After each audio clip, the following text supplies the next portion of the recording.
আসসালামু আলাইকুম ওয়া রাহমাতুল্লাহি ওয়া বারাকাতুহু। ইন্নাল হামদালিল্লাহ ওয়াসসালাতু ওয়াসসালামু আলা রাসূলিল্লাহ ওয়া আলা আলিহি ওয়া আসহাবিহি আজমাইন। قال الله عز وجل في القرآن العظيم أعوذ بالله من الشيطان الرجيم بسم الله الرحمن الرحيم إن عدة الشهور عند الله 12 شهرا في كتاب الله يوم خلق السماوات والأرض منها 4 حرم ذلك الدين القيم فلا تظلموا فيهن أنفسكم وقاتلوا المشركين كافة كما يقاتلونكم كافة واعلموا أن الله مع المتقين صدق الله المولانا العظيم وصدق رسوله النبي الكريم। সুপ্রদর্শক মণ্ডলী, মহান আল্লাহ তাআলার দরবারে লাখো কোটি শুকরিয়া আদায় করছি। রব্বে করিম আমাদেরকে মুসলিম বানিয়েছেন এবং আল্লাহ রব্বে করিম আমাদেরকে কোরআন সুন্নাহ অনুযায়ী চলার তৌফিক দান করেছেন। আমরা চেষ্টা করছি কোরআন এবং সুন্নাহ অনুযায়ী জীবনকে পরিচালনা করার। আল্লাহ তাআলার কাছে আমরা নুসরত, আল্লাহ তাআলার কাছে আমরা সাহায্য কামনা করছি। আলহামদুলিল্লাহ, ইসলাম আমরা এই প্রোগ্রাম আপনাদের কাছে অত্যন্ত প্রিয়, আপনাদের প্রিয় একটি অনুষ্ঠান, যেটা ইতিমধ্যে আমাদের কাছে বারবার প্রমাণিত হয়েছে। এখান থেকে আমরা আলোচনা করি ইসলাম নিয়ে, কোরআন নিয়ে, সুন্নাহ নিয়ে। আজকে যে বিষয় নিয়ে আমরা কথা বলবো তা হলো যে মুহররম ও আশুরার তাৎপর্য। আপনারা জানেন যে আল্লাহ রাব্বুল কারীম যে দিন থেকে আকাশ এবং জমিন সৃষ্টি করেছেন, ওই দিন থেকে বছরে 12টি মাসকে আল্লাহ তাআলা বিধিত করেছেন। তার মধ্যে 4টি মাস অত্যন্ত সম্মানিত। আজকে এই বিষয় নিয়ে কথা বলবেন বিশিষ্ট ইসলামী চিন্তাবিদ, মিডিয়া আলোচক শেখ মুফতি আনিসুজ্জামান শিকদার, পরিচালক ইসলামিক ফাউন্ডেশন বাংলাদেশ। সাথে আছি বরাবরের মতো আমি আমজাদ হোসেন হেলালি। আসসালামু আলাইকুম ওয়া রাহমাতুল্লাহ। ওয়া আলাইকুম আসসালাম ওয়া রাহমাতুল্লাহ। মোহতারাম, কেমন আছেন? আলহামদুলিল্লাহ। আলহামদুলিল্লাহ। আজকে আপনার কাছে আমরা মুহররম এবং আশুরার তাৎপর্য শুনবো, কারণ আপনি জানেন মুহররমের আজকে 2 তারিখ চলছে এবং আশুরা নিয়ে অনেক কথাবার্তা কোরআনের মধ্যে আছে, ইসলামে আছে, এবং আশুরা নিয়ে অনেক কথাবার্তা সমাজেও প্রচলিত আছে, এবং মুহররম নিয়েও কিন্তু অনেক কথাবার্তা সমাজে আছে যেগুলো আসলে আসল কোনো ভিত্তি নেই। তো আপনার কাছে এ সম্পর্কে আমরা মোটামুটি কথাগুলো শুনবো। জি, আপনি ইতিমধ্যে সূরা তাওবার আয়াত তেলাওয়াত করেছেন, যেখানে আল্লাহ তাআলা বলেছেন অমিনহা আরবাতুন হুরুম, 12 মাসের মধ্যে 4টা মাসকে আল্লাহ তাআলা মর্যাদাশীল মাস ঘোষণা করেছেন। এই আয়াতের ব্যাখ্যার মধ্যে সহিহ হাদিসের দ্বারা আমাদের কাছে রিওয়ায়াত এসেছে যে আল্লাহ রাসূল সাল্লাল্লাহু আলাইহি ওয়াসাল্লাম বলেছেন যে এর মধ্যে 3টে মাস পরপর, তার মধ্যে একটা হলো জিলহজ, জিলকওয়াদা, জিলহজ এবং মুহররম। এই 3 মাস হলো একসাথে। আর আরেকটা মাস, যে মাসটা জমাদিয়াল উখরা এবং শাবান মাসের মধ্যবর্তী মাস অর্থাৎ রজব মাস। এই 4 মাস সম্পর্কে ইজ্জতওয়ালা মাস। এরপরেও আরেকটা মাসের ইজ্জত রয়েছে, সেটা আমরা জানি, সেটা হলো রমজান। সেটা আরও অন্য আয়াতের দ্বারা প্রমাণিত হয়েছে। তো আল্লাহ তাআলা মুহররম মাসের আশুরা আশ্রম দশম 10 তার থেকে 10ম তারিখের 10 জন নবী, উমদাতুল কারির মধ্যে আল্লামা আইনি রহমতুল্লাহ আলাইহি 10 জন নবীর ঘটনা বর্ণনা করেছেন। তার মধ্যে হযরত আদম আলাইহিস সালাতু ওয়াস সালামের সৃষ্টি এই আশুরার দিন। এমনকি জান্নাত এবং জাহান্নামের যে আল্লাহ সৃষ্টি করেছেন সেটাও আশুরার দিন ছিল। এবং মহাপ্লাবন থেকে হযরত নূহ আলাইহিস সালাম যে নাজাত পেয়েছিলেন, সেই নাজাতের দিন ছিল আশুরার দিন। কারণ জুদি পাহাড়ে উনি ওই দিন অবতীর্ণ করেছিলেন, যার কারণে ইব্রাহিম আলাইহিস সালাতু ওয়াস সালাম এর শুকরিয়া হিসেবে আশুরার অর্থাৎ মুহররমের 10ম তারিখে উনি রোজা রাখতেন, ইসমাইল আলাইহিস সালাম রাখতেন, যার কারণে মক্কাবাসীও রাখতেন। কিন্তু এই জিনিসটা স্তমিত হয়ে গিয়েছিল। রাসূল সাল্লাল্লাহু আলাইহি ওয়াসাল্লাম যখন মদিনায় গেলেন, তিনি দেখলেন যে মদিনার লোকরাও এরকমভাবে রোজা পালন করতেছে মুহররমের 10ম তারিখে। রাসূল সাল্লাল্লাহু আলাইহি ওয়াসাল্লাম যখন জানলেন যে হযরত মূসা আলাইহিস সালাতু ওয়াস সালামকে আল্লাহ তাআলা নাজাত দিয়েছিলেন ফিরআউনের এত বড় 400 বছরের গোলামির পরে, যে নাজাতের যে দিন ছিল না ফিরআউনের অত্যাচার থেকে, যেমন সামনে আসতেছে 5ই আগস্ট, তো সেই রকম আল্লাহ রব্বুল ইজ্জত তাদেরকে যে নাজাত দিবস দিয়েছিলেন, সেই নাজাত দিবস উপলক্ষে তারা রোজা রাখত শুকরিয়া হিসেবে। সেইটা শরীয়ত আছে। রাসূল সাল্লাল্লাহু আলাইহি ওয়াসাল্লাম বললেন যে আমি মূসা আলাইহিস সালাতু আসসালামের বেশি হকদার, কারণ রাসূল মানে আমার ধর্ম সবচেয়ে বেশি অনুসরণ করে, আমার দিন বেশি অনুসরণ করে মূসা আলাইহিস সালাতু আসসালামকে। তো সেই হিসেবে রাসূল সাল্লাল্লাহু আলাইহি ওয়াসাল্লাম সাথে আরেকটা বললেন যে তোমরা 9ম তারিখে অথবা 10ম তারিখে, তবে 9ম তারিখের রেওয়ায়াতটা বেশি শক্তিশালী। 9ম তারিখেই রাখাটাই সবচেয়ে বেশি যুক্তিযুক্ত। দ্বিতীয় আরেকটা দিন, যেহেতু একটা রেওয়ায়াত, আমাদের একটা উসুল আছে শরীয়তে ইসলামের মধ্যে, খলিফুল ইয়াহুদ ওয়ান নাসারা, যে ইহুদরা যেই তরিকা একটু তার থেকে পার্থক্য, ইহুদরা রাখে, যেহেতু আগের শরীয়তে এটা আসতেছিল, শুধু মুসা আলাইহিস সালামের সাথে সম্পৃক্ত ছিল না, এরপরেও এর সাথে হজরতে ইউসুফ আলাইহিস সালাতু ওয়াসসালামের বিশাল বিরহের পরে তার বাবা মার সাথে এই আশুরার দিন এরকমভাবে মোলাকাত হয়েছিল। ইউনুস আলাইহিস সালাতু ওয়াসসালাম দীর্ঘকাল পর্যন্ত সেখানে, আচ্ছা এই যে ঘটনা, এই ঘটনাপুঞ্জির মধ্যে প্রত্যেকটা জায়গায় তওবা এবং ইস্তেগফার, তওবা এবং ইস্তেগফারের একটা বিশাল বড়। ইউনুস আলাইহিস সালাতু ওয়াসসালাম আল্লাহ তাআলা নাজাত দিয়েছেন আশুরার দিনে, কিন্তু রাসূল সাল্লাল্লাহু আলাইহি ওয়াসাল্লাম বলেছেন তিনি যদি এই দোয়া না পড়তেন, তওবা না করতেন, লা ইলাহা ইল্লা আনতা সুবহানাকা ইন্নী কুনতু মিনাজ জালিমিন, নিজেকে আল্লাহর কাছে পেশ না করতেন, গুনাহগার হিসেবে নিজেকে সুপর্দ না করতেন, তিনি সেখান থেকে নাজাত পেতেন না। সুতরাং আমাদেরও এখানে এই ইসের থেকে, যে ঘটনাপঞ্জির থেকে আমাদের কাছে শিক্ষণীয় যে বিষয়, সেই শিক্ষণীয় বিষয়ের মধ্যে একটা হলো এই আমরা যেরকম রমজান ওই রোজা রাখবো, রাসূল সাল্লাল্লাহু আলাইহি ওয়াসাল্লাম যে গুরুত্ব দিতেন যেই কয়টা রোজার মধ্যে রমজান মাস ছাড়া, তার মধ্যে আশুরার রোজাকে, হাফসা রাদিয়াল্লাহু তাআলা থেকে রওয়ায়াত, রাসূল সাল্লাল্লাহু আলাইহি ওয়াসাল্লাম 3 রোজাকে সবচেয়ে বেশি গুরুত্ব দিতেন। তার মধ্যে আইয়ামুল বীজের 3 দিন এবং আশুরার এই রোজাকে এবং আরাফার রোজাকে আপনি চমৎকার বলছিলেন। দর্শক মণ্ডলী, আজকে আমরা কথা বলছিলাম মুহররম ও আশুরার তাৎপর্য নিয়ে।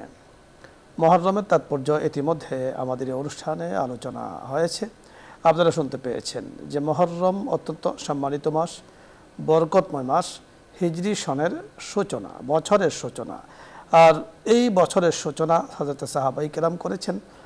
অনেক রিওয়ায়াতে আছে হযরত ওমর রাদিয়াল্লাহু তাআলা আনহু এর সূচনা করেছেন, এবং হিজরি সনের সূচনা নিয়ে অনেক আলোচনা রয়েছে। আজকে আমরা মুহররমের তাৎপর্য নিয়ে কথা বলছিলাম। তাৎপর্য হলো, যেহেতু এই মাসটি অত্যন্ত সম্মানিত, এই মাসটি আল্লাহ রাব্বুল কারীম পবিত্র কোরআনই সম্মানিত করেছেন, তাই এই মাসে নিজেকে গুনাহ থেকে মুক্ত রাখতে হবে।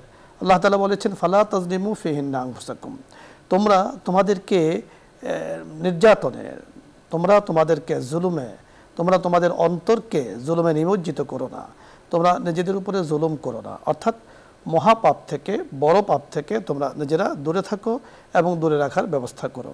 কোনো ব্যক্তি যদি নিজের উপরে গুনাহ করে, তাহলে যেন নিজের উপরেই জুলুম করে। তাই মুহররমের তাৎপর্য নিয়ে আমরা কথা শুনছিলাম, এবং আশুরার তাৎপর্য নিয়ে কথা হয়েছে, আর হবে আল্লাহ চাহে তো। তবে এই সময় আমরা আসবো আপনাদের কাছে। দর্শক মণ্ডলী, প্রথমে যিনি প্রশ্ন নিয়ে অপেক্ষায় আছেন, আপনার পরিচয় বলে প্রশ্ন করুন। আসসালামু আলাইকুম ওয়া রাহমাতুল্লাহ। ওয়ালাইকুম আসসালাম ওয়া রাহমাতুল্লাহি ওয়া বারাকাতুহু। হুজুর, আমি ধরমপাড়া সমাজ থেকে ইমাম বলছিলাম। জি অনুযায়ী প্রশ্ন করুন। হুজুর, ওযুতে মাথা মুসওয়া করা জায়েজ আছে, কিন্তু গার মধ্যে মুসওয়া করা জায়েজ না, ইহা বিয়াদাত। কিন্তু প্রশ্ন হলো, আমাদের দেশে 99 জনই আমরা গার মুসওয়া করে থাকি, এই ব্যাপারে কি বলবেন? আর 2 নম্বর প্রশ্ন হলো যে সালাতে ইমাম সাহেবের আগে কোনো ব্যক্তি কোনো কাজ করলে তাকে হাসরের দিন গাজার আকৃতিতে উঠানো হবে, এটা কি সহিহ হাদিস? জি ধন্যবাদ ইউনুস সাহেব। আমরা কথা বলছি এক এক করে। প্রথম যে প্রশ্নটি করেছে আপনি বুঝতে পেরেছেন যে মাথা মাসেহের বিষয়টি নিয়ে, গর্দান মাসেহের বিষয়টি। হ্যাঁ, এখন মাথা মাসেহ আমাদের বিশেষ করে এখানে মাযহাবের মধ্যে কিছুটা ইখতিলাফ আছে। তার মধ্যে হানাফি মাযহাবের মধ্যে ইস্তেয়াব, পুরা মাথাকে মাসেহ করাও কিন্তু সুন্নাহ। অন্যান্য মাযহাবে যেটা কি ফরজ বলা হয়েছে, আর 1/4 করতেই হবে। 1/4, যেহেতু রাসূল সাল্লাল্লাহু আলাইহি ওয়াসাল্লাম থেকে আমাদের হাদিসে মশহুরা রওয়ায়াত বর্ণিত আছে, রাসূল সাল্লাল্লাহু আলাইহি ওয়াসাল্লাম পাগড়ি মাথায় থাকা অবস্থায় নাসিয়া, অর্থাৎ 1/4 এরকমভাবে মাসে করেছেন। যেহেতু রাসূল সাল্লাল্লাহু আলাইহি ওয়াসাল্লাম থেকে এই রওয়ায়াত আমাদের সামনে এসেছে, সুতরাং 1/4 পর্যন্ত যদি করে তার ফরজিয়াতটা আদায় হয়ে যাবে। মাথা মাসেহ সংক্রান্ত এটা হলো। এরপরে সুন্নাহ যে বিষয়গুলো আছে, কান মাসেহ করা বা গর্দন মাসেহ করা, এই সম্পর্কিত যে ইখতিলাফি হাদিস বা হাদিস রওয়ায়াত যারা করেন তাদের কিন্তু সমর্থন আছে। না, অত্যন্ত চমৎকার আপনি বলেছিলেন, আমসাহু বিরুউসিকুম ওয়া আরজুলাকুম ইলাল কাবাইন। মাথা মাসেহ করা ওযুর 4টি ফরজের একটি ফরজ। তাহলে মাথা মাসেহটা এটা জায়েজ নয়, এটা ফরজ বিধান। এবং পরিমাণ কতটুকু এই নিয়ে ইমামদের মাঝে ইখতিলাফ। ইমাম শাফি রহমতুল্লাহ আলাইহি বলেছেন কিছু অংশ মাসেহ করলে হয়ে যাবে, তার মানে 2, 4, 5টা চুল মাসেহ করলে হয়ে যাবে। ইমাম আবু হানিফা রহমতুল্লাহ আলাইহি বলেছেন, অর্থাৎ এখানে সাহেবাইনের কথা, যে মাথার 4 ভাগের 1 ভাগ অন্তত মাসেহ করতে হবে। ইমাম মালিক রহমতুল্লাহ আলাইহি বলেছেন ইস্তেআব, পুরো মাথা মাসেহ করতে হবে। আর সেখানে গর্দানও কিন্তু মাসেহের অন্তর্ভুক্ত। আপনি যে বিষয়টি জানতে চেয়েছেন এ সম্পর্কে একটু আলোচনা আছে, সেটা হলো কেউ যদি শুধুমাত্র মাথাকে মাসেহ না করে গর্দানকে মাসেহ করে তাহলে হবে না, সেটা হলো নিষিদ্ধ।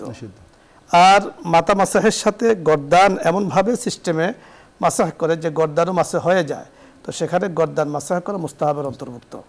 সুতরাং আমাদের দেশে 70% বা 90% মানুষ যদি মাথা মাসাহ সহ গর্দান মাসাহ করে তাহলে ঠিক করছেন। আরেকটি প্রশ্ন আপনি করেছেন, ইমাম সাহেবের আগে যদি কোনো মুসল্লি চলে যায় বা কোনো রুকন আদায় করে তাহলে পরকালে তার চেহারা গালার মতো হয়ে যাবে, এই ধরনের কোনো রেওয়ায়েত পেয়েছেন? এমনি ঘটনা হলো যে আমাদের সবচেয়ে বড় কথা হলো ইত্তেবায়ে ইমাম, এটা অজীব। তো অজীব তরক করার কারণে ওই ব্যক্তির আসলে নামাজ হয়ে যায়, পুনর্বার পড়তে হবে, তার নামাজটা ফাসেদ হয়ে যায় সে যদি অ্যাডভান্স করে।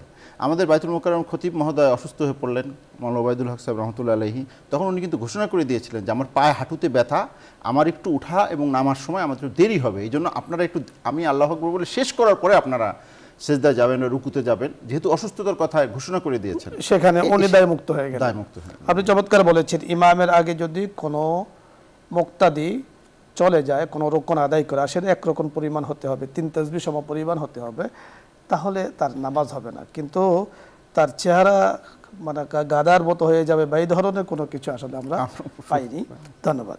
পরবর্তী দর্শক, জি আসসালামু আলাইকুম ওয়া রাহমাতুল্লাহ। হ্যালো, আসসালামু আলাইকুম হুজুর। জি হুজুর, প্রশ্ন করুন, শুনতে পাচ্ছি। আমার বাবার কিছু টাকা আর স্বামীর মোহরানার কিছু টাকা, এই টাকাগুলো আমি ইসলামী ব্যাংকে রাখছি। এই টাকা থেকে কিছু মুনাফা পাইছি, এই টাকা দিয়ে কি আমি হজে যেতে পারবো? জি ধন্যবাদ, আমরা আপনাকে জানিয়ে দিচ্ছি, আপনি শুনতে থাকুন। জি, বিশেষ করে আপনি স্বামীর মোহরানার টাকা, এটা আপনার জন্য সম্পূর্ণ হালাল। আর বাবার থেকে ওয়ারিস হিসেবে যে টাকা পেয়েছেন সেটাও সম্পূর্ণ হালাল। এই টাকাতে যাওয়ার মধ্যে তো কোনোই অসুবিধা নাই। বাকি তার সাথে লভ্যাংশর যে বিষয়টা, সেই বিষয়টা নিয়ে তো মানে এটাও একটা ইখতিলাফি একটা মশালা। যদি এতেরাজ ওইটা ছাড়াও যদি করা যায় তাহলে ওইটা গরিব মিসকিনকে দিয়ে বা অন্য কোনো ভালো কাজে লাগিয়ে আপনি শুধুমাত্র যেটা হালাল, যে টাকাটা একদম নিরঙ্কুশ হালাল, যেটা হলো আপনি মোহরানা হিসেবে পেয়েছেন এবং বাবার কাছ থেকে ওয়ারিশ হিসেবে পেয়েছেন, এই টাকার মধ্যে যদি হয়ে যায় তাহলে এই টাকার মধ্যে করাটা উত্তম। আপনি সুন্দর বলেছেন। পরবর্তী দর্শক, আসসালামু আলাইকুম ওয়া রাহমাতুল্লাহ। ওয়ালাইকুম সালাম। জি প্রশ্ন করুন। হুজুর আসসালামু আলাইকুম, আমি বলা লালমান থেকে বলছি। জি বলুন। হুজুর, আমার নাম রেশমা। জি, আমি আপনার একটা প্রশ্ন করতে চাই হুজুর, যে আমি যে নামাজ পড়ি আমি পড়ি যে রাদিতু বিল্লাহি রাব্বাহ ওয়া বিল ইসলামে দীনাহ ওয়া বি মুহাম্মাদিন নাবিয়্যুর রাসূলুল্লাহ সাল্লাল্লাহু আলাইহি ওয়াসাল্লাম, এটা কি আমার হয় হুজুর? দোয়া তো ঠিক আছে, বাকি নামাজের ভেতরে নয়, নামাজের বাহিরে পড়তে হবে। এটা প্রত্যেক নামাজের পরে 3 বার পড়া মুস্তাহাব। রাদিতু বিল্লাহি রাব্বান ওয়া বিল ইসলামি দীনান ওয়া বি মুহাম্মাদিন নাবিয়্যা ওয়া রাসূলুল্লাহ সাল্লাল্লাহু আলাইহি ওয়াসাল্লাম, আপনার দোয়া এবং শুদ্ধ আছে যতটুকু আমরা শুনতে পেয়েছি, বাট নামাজের ভেতরে না, নামাজের বাহিরে আগে পরে পড়বেন। পরের দর্শক, আসসালামু আলাইকুম ওয়া রাহমাতুল্লাহ। আসসালামু আলাইকুম। ওয়া আলাইকুম আসসালাম। ভাই আমি বিষয় জানতে চাচ্ছি যে বাংলা এবং ইংরেজি মাস, যেমন বাংলা মাসে বৈশাখ মাসে গরম হয়, পৌষ মাসে শীত হয়, তারপরে আষাঢ় শ্রাবণে বর্ষা হয়, আবার ইংরেজি মাসে তদ্রুপ, যেমন জানুয়ারি ফেব্রুয়ারি মাসে শীতকাল, এপ্রিল মে মাসে গরমকাল। কিন্তু আরবি মাসে ঘুরে ঘুরে আসে কারণ থাকে, কারণ সঠিক সময় নাই, তো তাহলে ঘুরে ঘুরে মানে পরিবর্তন চলবে। আপনাকে ধন্যবাদ, আমরা বিষয়টি হ্যাঁ, এটা আসলে তো আল্লাহ তাআলা একটা সিস্টেম করে দিয়েছেন, যে একটা হলো পৃথিবী সূর্যের চতুর্পাশে 365 দিনে ঘুরে আসে, এটা একটা নির্ধারিত 365 দিন 4 ঘন্টায় তারা একটা প্রদক্ষিণ সময় লাগে এবং নির্ধারিত একটা সময়। আল্লাহ তাআলা কোরআনের মধ্যে বলছেন কুল্লুন ফি ফালাকি ইয়াসবাহুন, আসমানের মধ্যে সব কিছু সাঁতার কাটতেছে এবং সেটা ওয়াস-সামা ইজাতিল বুরুজ, একটা কক্ষপথের উপরে। এবং ঠিক একইভাবে 29.5 দিনে, যার কারণে চন্দ্রমাস কখনো 30 দিনে হয়, কখনো 29 দিনে হয়, 29.5 দিনে সে প্রদক্ষিণ করে আসতেছে পৃথিবীকে। এটা চন্দ্রমাস আর এটা হলো সূর্য মাস।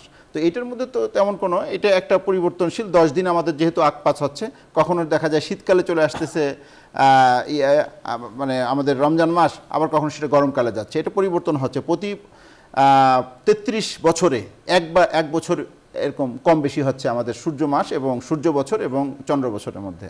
এটা আল্লাহ তাআলা সিস্টেম করে দিয়েছেন, এখানে আর কিছু করার আমাদের সুযোগ নেই। আল্লাহর সিস্টেমের মাঝে তো আসলে হাত দেওয়ার বা কোনো কিছু জানার বুঝার এটা আমাদের অধিকারও নেই।